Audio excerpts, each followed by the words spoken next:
Welcome dear students हम class 10th की English book जो टुलिप सीरीज की है वही हम आपके साथ डिस्कस कर रहे हैं। फर्स्ट सेशन की lesson number 4 long walk to freedom जो नेल्सन मंडेला ने लिखी है वही हम आपके साथ डिस्कस कर रहे हैं। इसकी लेसन हमने आपके साथ डिस्कस की। टेक्स्ट बुक के जो क्वेश्चंस हैं उनके आंसर्स भी हमने आपके साथ डिस्कस किए हैं। तो आज के लेक्चर में हम लैंग्वेज वर्क यानी ग्रामर पोर्शन इसका जो है यही हम आपके साथ डिस्कस करेंगे। तो ग्रामर पोर्शन से अक्सर ज्यादा पूछा जाता है एग्जाम में। जिसकी जितनी ग्रामर स्ट्रांग है उसका एग्जाम पे उतना ही होल्ड स्ट्रांग है। तो आइए अब हम शुरू करते हैं language work. In column A are some expressions you will find in the text. Make a guess and match each expression with an appropriate meaning from column B. यानी कॉलम ए में जो एक्सप्रेशंस हैं ये आप किताब में भी पाओगे, टेक्स्ट में भी पाओगे। Make a guess and match each expression with appropriate meaning from column B. Column B में इनकी मीनिंग दी हुई है, आपने क्या करना है, गैस करना है और इनको इन एक्सप्रेशंस को अपनी इस मीनिंग के साथ मैच करना है जो कॉलम बी में दी हुई है। तो यहाँ सबसे पहले है a rainbow gathering of different colours and nations, यानी मुख्तलिफ रंगों और कौमों का एक इज्तिमा, यानी रेनबो की तरह। जैसे रेनबो में बहुत सारे कलर होते हैं ऐसे ही मुख्तलिफ कौमों का और मुख्तलिफ रंगों का एक इज्तिमा, गैदरिंग बोलते हैं इज्तिमा को।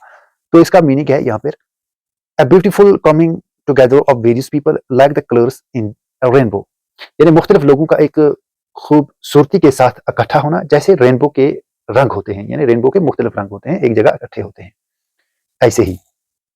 अब है number be the seat of white supremacy, यानी सीट ऑफ व्हाइट सुपरमेसी का मतलब होता है जहां पे सफेद लोग बैठते थे और खुद को वो सुपीरियर यानी आला समझते थे। तो इसका मतलब होता है सेंटर ऑफ रेशियल सुपीरियरिटी, यानी एक ऐसा सेंटर जहां पे आला नस्ल के लोग बैठते हों। तो that's called the centre of racial superiority. Racial बोलते हैं नस्ल को और सुपीरियरिटी बोलते हैं आला को, यानी जो खुद को सुपीरियर समझे, सबसे आला समझे, सबसे अजीम समझे, बाकियों को खुद से कमतर समझे। अब see pot be overwhelmed with a sense of history, यानी तारीख के एहसास से मगरूब होना। तो इसका मीनिंग है feel deeply emotional remembering and understanding all past events that had led up the movement. Feel deeply emotional का मतलब होता है गहराई से जज्बाती महसूस करना। Remembering and understanding all past events, यानी माजी के तमाम वाकयात को याद रखना और समझना। That had led to the movement. अब है number D resilience that defies the imagination, यानी ऐसी लचक जो फिक्र की मुखालफत करती है। Resilience that defies the imagination, यानी ऐसी लचक जो फिक्र की मुखालफत करती है। तो इसका आंसर है a great ability almost unimaginable to remain unchanged by suffering, not losing hope, goodness or courage, यानी ऐसी काबिलियत जो नाकाबिल तस्वर हो और जो मुसीबतों से न बदले। ये अनइमेजिनेबल हो जो नाकाबिल तस्वर हो, to remain unchanged by sufferings, यानी जो मुसीबतों से भी न बदले चाहे उस पर कितनी भी मुसीबतें आ जाए। not losing hope, यानी मुसीबत आने पे हिम्मत ना हारना, या जो उसमें अच्छाई होती है उसको ना हारना, या कुरेज या हिम्मत को ना हारना। अब है number E the glimmer of humanity, यानी इंसानियत की झलक। इसका आंसर है a sign of human feeling goodness kindness pity justice extra, यानी इंसानी एहसासात की झलक जैसे गुडनेस है, अच्छाई है, काइंडनेस है, मेहरबानी है, पिटी है, रहमदिली, जस्टिस यानी इंसाफ। तो ये साइंस ऑफ ह्यूमन फीलिंग होते हैं। अब है एफ पॉट है ए ट्विन लाइट एग्जिस्टेंस। तो इसका मतलब होता है ए हाफ सीक्रेट लाइफ, यानी आधी खुफिया जिंदगी। Like a life lived in the fading light between sunset and darkness, जैसे एक जिंदगी गुरूब आफ्ताब और अंधेरे के दरमियान धुंधली रोशनी में रहती है, यानी ऐसी जिंदगी जो सनसेट यानी गुरूब आफ्ताब और अंधेरे के दरमियान धुंधली रोशनी में रहती है। अब हम नेक्स्ट पेज पे आते हैं। यहाँ पे है इन आइडियोमिक expression. Match the italicized phrase in column A with the phrase nearest in meaning in column B, यानी आपने कॉलम ए में जो italicized स्टाइल में लिखे हुए जो फ्रेजेस हैं इन्हें आपने कॉलम बी में इनकी मीनिंग दी हुई है, आपने उन्हीं के साथ इनको मैच करना है। कॉलम ए में है I was not unmindful of the fact. इसका मतलब होता है had not forgotten was aware of the fact, यानी वाकई से अनमाइंडफुल ना होना, यानी इससे बेखबर ना होना। हैड नॉट फॉरगेटन यानी न भूलना या इस फैक्ट से खबरदार रहना। When my comrades and I were pushed to our limits, जब मेरे साथियों और मुझे अपनी हदूद में धकेला गया। तो इसका मतलब है felt that we could not endure the suffering any longer. ऐसे ही नंबर थर्ड, तो reassure and keep me going on. तो keep me going on का यहाँ पे मतलब है help me coming to live in hope in this very difficult situation. यानी इस मुश्किल वक्त में, इस बहुत ही मुश्किल वक्त में मेरी मदद करना लगातार उम्मीद में रहने के लिए। तो अब हम आते हैं होमोनाइमस पे। देखो होमोनाइमस क्या होता है? होमोनाइमस ऐसे वर्ड्स होते हैं जिनकी स्पेलिंग या उनकी प्रोनाउंसिएशन या उनका तलफ़्फ़ुज़ सेम हो, लेकिन उनकी मीनिंग डिफरेंट हो, बिल्कुल डिफरेंट हो। जैसे कि फेयर और फेयर। फेयर इनकी मीनिंग अगर डिफरेंट है, लेकिन इनकी जो प्रोनाउंसिएशन है वो बिल्कुल सेम है। एक ही जैसी प्रोनाउंसिएशन है, एक ही जैसा तलफ़्फ़ुज़ है। यहाँ पे फेयर का मतलब होता है मुनसिफाना और यहाँ पे FARE का मतलब होता है किराया। Homonymous is used with a variety of meaning. It's commonly used to mean words which are pronounced alike but differ in meaning and spelling. यानी homonymous में क्या होता है कि ये ऐसे वर्ड्स होते हैं जिनकी स्पेलिंग भी डिफरेंट होती है और इनकी मीनिंग भी डिफरेंट होती है, लेकिन इनका जो तलफ़्फ़ुज़ होता है, प्रोनाउंसिएशन होती है, वो सेम, ऑलमोस्ट सेम होती है। In more precious context, such words are called homophones. Homophones एक ग्रीक वर्ड है। homos का मतलब होता है सेम और phone का मतलब होता है sound. Homonymous is also sometimes used to mean words that are spelled alike but differ in meaning and origin. यानी homonymous भी कुछ वर्ड्स होते हैं जिनकी स्पेलिंग एक जैसी होती है, लेकिन उनकी मीनिंग और ओरिजिन बिल्कुल डिफरेंट होता है। एंड समटाइम्स इन प्रोनाउंसिएशन, और कभी कभी उनका तलफ़्फ़ुज़ भी डिफरेंट होता है। जैसे विंड का मतलब होता है ब्रीज यानी हवा, और वाइंड WIND स्पेलिंग सेम है, लेकिन प्रोनाउंसिएशन यहाँ पे डिफरेंट है और इनका ओरिजिन भी डिफरेंट है, मीनिंग भी डिफरेंट है अगर स्पेलिंग सेम है। तो यहाँ पे वाइंड का मतलब होता है कोयल, WIND wind, WIND wind. Spelling same है, लेकिन इसकी प्रोनाउंसिएशन, ओरिजिन और मीनिंग बिल्कुल डिफरेंट है। तो ऐसे वर्ड्स को हम होमोनाइमस कहते हैं। Again, in more precious context, such words are called homographs. From Greek, homo means same and graphian means to write. In short, मुख्तसरन हम ये कह सकते हैं, homonymous is used as a synonymic term for both homophone and homograph. यानी homonymous को हम synonymic term या दोनों होमोफोन या होमोग्राफ के तौर पर इस्तेमाल करते हैं। एग्जाम्पल है, एक्लेमेशन का मतलब होता है अपल्यूज यानी तारीफ करनी या तालियों के बीच में। He was nominated by acclamation for chairmanship, यानी तालियों के बीच में उसे चेयरमैनशिप के लिए नॉमिनेट किया गया, यानी नामजद किया गया। दूसरा होता है एक्लेमेशन, यूज्ड टू क्लाइमेट, ये क्लाइमेट के लिए इस्तेमाल होता है। Acclimation to have altitude may take several months. ऐसे ही नंबर सेकंड, एल का मतलब होता है पेन या प्राउड। व्हाट एल्स यू, यानी बीमारियां भी हम बोलते हैं, पेन इज दर्द, ट्रबल मुसीबत या बीमारियां।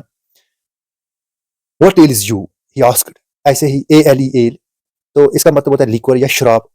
ही purchased ale and meat from his shop. ऐसे ही आइजल का मतलब होता है एक पैसेज यानी एक रास्ता। She was in no hurry to walk down the aisle. ऐसे ही दूसरा एक आइजल होता है, यानी इसको हम आइलैंड बोलते हैं, यानी जजीरा जिसके चारों तरफ पानी हो और बीच में खुश्की का एक टुकड़ा। We saw an isle on our voyage through the sea. अब हम आते हैं, read the paragraph below, fill in the blanks with the noun forms of verb in the brackets. यानी आपने ये पैसेज पढ़नी है और यहाँ पे ब्रैकेट में जो वर्ड्स दिए हुए हैं ये वर्ब हैं, आपने इन्हें नाउन में तब्दील करना है। तो हम आपको सिखाएंगे कि हम एक वर्ब को नाउन में कैसे तब्दील करते हैं। जैसे रेबल, जैसे रेबल होता है बगावत करना, जैसे रेबल होता है बगावत करना, और रेबलियन होता है बागी। जैसे मार्टिन लूथर किंग्स कंट्रीब्यूशन, यानी यहाँ पे कंट्रीब्यूट है तो आपने कंट्रीब्यूशन यहाँ पे लगाना है, तब ये नाउन बन जाएगा। Martin Luther King's contribution to our history as an outstanding leader began when he came to the assistance. यहाँ पे असिस्ट है और असिस्टेंस जब हम लगाते हैं तो ये नाउन बन जाता है। Assistance of RUSA parks and seamstress who refused to give up her seat on a bus to a white passenger. In those days, American blacks were confined to positions of second-class citizenship by restrictive laws and customs. To break these laws would mean subjugation. तो यहाँ पे subjugate है तो subjugation आएगा. Subjugation, subjugate verb है और subjugation जब हम लगाते हैं तो ये नाउन बन जाता है. And humiliation, तो यहाँ पे humiliate है तो humiliation हम लगाएंगे. By the police and legal system, beatings, imprisonment आएगा. And sometimes death awaited those who defied the system. Martin Luther King's tactics of protest involved non-violence, resistance to racial injustice. अब है number 5. Number 5 है using the definite article with the names. यानी names के साथ, यानी नामों के साथ definite articles का इस्तेमाल करना. You know that definite article the, और definite article क्या होता है? the, the को हम article a, n और the होता है, तो a और n को हम indefinite article कहते हैं और the को हम definite article कहते हैं. You know that the definite article the is not normally used before proper noun. यानी normally आमतौर पे हम इससे the को, यानी जो definite article the है, इसे हम normally proper noun से पहले इस्तेमाल नहीं करते हैं. Nor do the proper nouns usually occur in plural. और जो proper noun होते हैं ये plural भी नहीं होते हैं. जैसा कि we do not say, हम ये नहीं कह सकते the Nelson Mandela. Nelson Mandela एक proper noun है और इसके सामने हम the नहीं लगा सकते हैं. या Nelson Mandela's, SP इसके साथ हम जोड़ नहीं सकते, यानी plural भी हम इसे नहीं बना सकते हैं. But now look at the sentence from the text. लेकिन अब आप इस sentence पे, इस from the text से ली गई इस sentence को देखो, इस जो नीचे sentence है इसको देखो. The decades of oppression and brutality produced the Oliver Thombo's, the Walter Sisulu of our time. तो यहाँ पे क्या है, जो टेक्स्ट में यहाँ पे the इस्तेमाल हुआ है, ओलिवर थैम्बस के आगे the इस्तेमाल हुआ है, होना नहीं चाहिए, एज पर फॉर रूल नहीं होना चाहिए. The Walter Sisulu, तो अब क्यों इस्तेमाल हुआ है, इसका सोल्यूशन यहाँ पे है. When a proper noun is used as a common noun, जब हम प्रॉपर नाउन को कॉमन नाउन के तौर पे इस्तेमाल करते हैं तो तब हम दी का इस्तेमाल वहां पे करते हैं. We use the with the proper noun. Proper noun के साथ हम दी का इस्तेमाल करते हैं. प्रॉपर नाउन को एज ए कॉमन नाउन इस्तेमाल करना हो तो हम प्रॉपर नाउन के साथ दी इस्तेमाल करते हैं. यहाँ पे तभी इसने दी ओलिवर थैम्बस लिखा है, यानी ओलिवर थैम्बस कॉमन नाउन, ये प्रॉपर नाउन था, इसको कॉमन नाउन में इस्तेमाल इसने किया है. Choose the right answers. For example, Oliver Tambo, Walter Sisulu. Many other men like Oliver Tambo, Walter Sisulu, many men of their type or kind whose names may not be as well known. Did you choose option B when you have right answer? तो जब आपने right answer देना होगा तो क्या आप option B को ही choose करोगे? तो इसका जवाब है बिल्कुल option B को ही हम choose करेंगे. तो option B ही इसका सही जवाब है. Here are some more examples of the used with proper noun. यहाँ पे और भी examples हैं the के जो proper noun के साथ इस्तेमाल हुआ है. Try to say that these sentences means, आपने कोशिश कर ली है इन sentence की meaning बताने की. You may consult a dictionary if you wish. Look at the entry of the. आप डिक्शनरी को भी कंसल्ट कर सकते हो अगर आप चाहो, लेकिन आपको डिक्शनरी की कंसल्ट करने की जरूरत नहीं है क्योंकि इन सेंटेंसेस का मीनिंग मैं पहले ही सॉल्व करके आपके लिए ला चुका हूं और अभी मैं आपको वो लिखाऊंगा. अभी mister Singh regularly invites the Amitabh Bachchan and the Shahrukh Khan to his party. यानी इसने एक तो अमिताभ बच्चन को अमिताभ बच्चन लिखा है, प्लूरल सेंस में लिखा है, और इसके साथ दी भी इस्तेमाल किया है. इट मीन्स के इसने ये प्रॉपर नाउन को इसने कॉमन नाउन में कन्वर्ट किया. जैसा हमने ऊपर सीखा, अगर जब हमने प्रॉपर नाउन को एज कॉमन नाउन इस्तेमाल करना हो तो हम वहां पे दी का इस्तेमाल कर सकते हैं. तो यहाँ पे भी शाहरुख खान एक प्रॉपर नाउन है तो इसने दी इसके साथ इस्तेमाल किया है, यानी इसे कॉमन नाउन के तौर पे इस्तेमाल किया है. तो अब इस सेंटेंस का मतलब है this means that mister Singh regularly invites famous personalities such as Amitabh Bachchan and Shahrukh Khan to his parties. अब नंबर 2 है many people think that Madhuri Dixit is the Madhubala of our times. है ना, इसका मतलब होता है, तो यहाँ पे भी इसने मधुबाला लिखा है, मधुबाला के सामने इसने द इस्तेमाल किया और मधुबाला को इसने एज कॉमन नाउन इस्तेमाल किया है दी का इस्तेमाल करके. तो इस सेंटेंस का मतलब है this means that Madhuri Dixit is compare to a landmark in acting in the form of legendary actress Madhubala. यानी जो माधुरी दीक्षित है उससे इसने कंपेयर किया है एक्टिंग के मैदान में किसके साथ किया है इसने इसको कंपेयर? मधुबाला के साथ, जो लेजेंडरी एक्ट्रेस है मधुबाला, उसके साथ इसने इसको कंपेयर किया है। यानी मधुबाला को इसने एज कॉमन नाउन यहाँ पे इस्तेमाल किया है। अब नंबर थर्ड है, the history is not only the story of the Alexanders, the Napoleons and Hitlers but of the ordinary people as well. तो यहाँ पे भी इसने अलेक्जेंडर को इसने एज कॉमन नाउन इस्तेमाल किया है, दी का इस्तेमाल करके।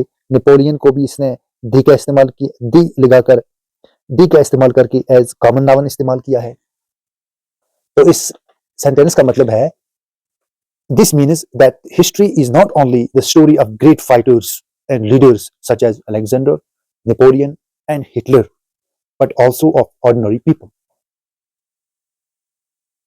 तो अब हम आते हैं नंबर 6 पर। Use the following phrases to complete the sentence given below. तो ये आपने फ्रेजेस का इस्तेमाल करके इन सेंटेंसेस को कंप्लीट करना है। पहला सेंटेंस है, it requires such depths of operation. तो पहला आएगा to create such heights of character, यानी पांचवा लगेगा पहले को। अब दूसरा है, courage was not the absence of fear but the triumph over it. Number third, if people can learn to hate they can be taught to love. Number 4, the brave man is not he who does not feel afraid, but he who conquers the fear. Number 5, I was not born with a hunger to be free. I was born free. तो ये कुछ sentences थे और यहाँ पे ये phrase थे, हमने इनका इस्तेमाल करके इन सेंटेंसेस को कंप्लीट किया। तो आज का लेक्चर यहीं पे खत्म होता है और इसी के साथ ये लेसन भी आज खत्म हो रही है। नेक्स्ट लेक्चर में हम दूसरी लेसन पढ़ेंगे, जो लेसन नंबर 5 है वही पढ़ेंगे। आखिर में कमेंट सेक्शन में अपनी राय से हमें जरूर आगाह कीजिएगा। चैनल को सब्सक्राइब कीजिए, इस वीडियो को अपने ज्यादा से ज्यादा लोगों के साथ शेयर करें ताकि वो भी इससे फायदा उठा सकें। Thanks for watching.